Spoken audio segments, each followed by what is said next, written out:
And yeah, so look, this movie, if Netflix did not exist, this would be a direct to DVD B movie. This is what this movie Oh is. wow.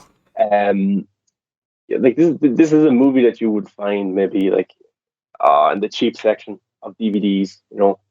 It really is. It's look, Jason Momoa is a big star, so I'm sure it will attract people that way because of how talented he is, how big of a star he is. And he's bringing the movie. There's some awesome action sequences. He does some pretty solid acting as well, and he's solid. Jason Momoa, no problem whatsoever. It's just the overall plot, the overall story. We've seen this before. We've seen this before. Look, a man loses his wife, and he goes on this revenge path to find the people responsible and to take them down, and he becomes a superhero type action star even though he's just a father. So I'll read out the plot for this movie. So the devoted family man Ray Cooper vows justice against the pharmaceutical company responsible for pulling a potentially life-saving drug from the market just before his wife dies from cancer. But when his search for the truth leads to a deadly encounter that puts Ray and his daughter Rachel in harm's way, Ray's mission turns into a quest for vengeance in order to protect the only family he has left. We've seen this before. Yeah. We have seen this before. And the movie kind does it tries to bring an interesting spin to it. Instead of somebody killing his wife, it's a pharmaceutical company that stopped producing a drug that saves cancer patients.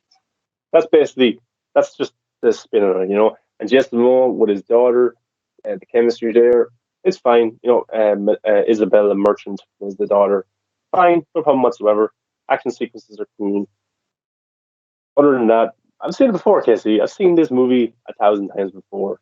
It didn't really try anything oddly new. If it brought a new kind of type of action sequence into it, or some cool camera tricks or something like that, that would have been awesome. Take a little bit of risk, but you know, I'd watch it for Jason Momoa. If you like Jason Momoa, solid choice. But if this had a random actor in it, an actor I didn't know, then I probably wouldn't watch it.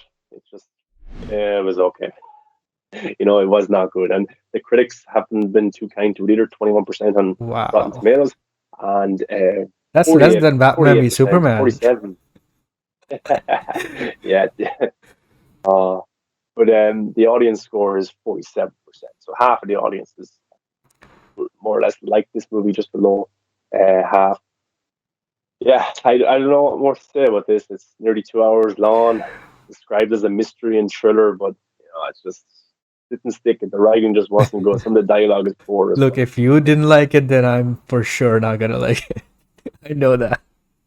I, di- I didn't hate it or anything. It's a solid watch to put on. Maybe some background as you're doing some work, put it on. It's that type of movie.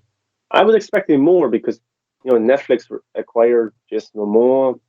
Yeah. I thought maybe they'd have look at the Rock and Ryan Reynolds and Gal Gadot, the movie they're doing.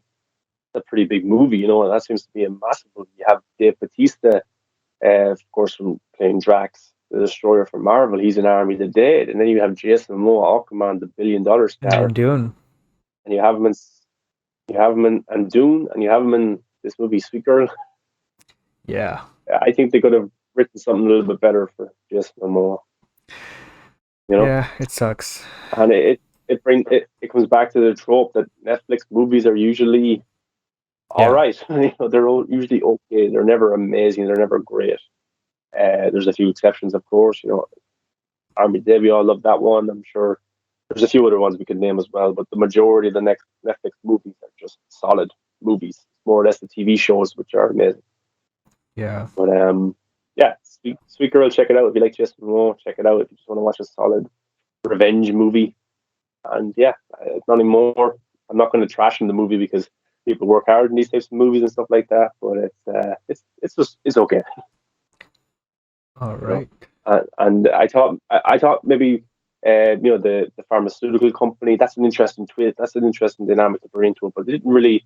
I just kind of rolled my eyes at times of the way they were presenting it.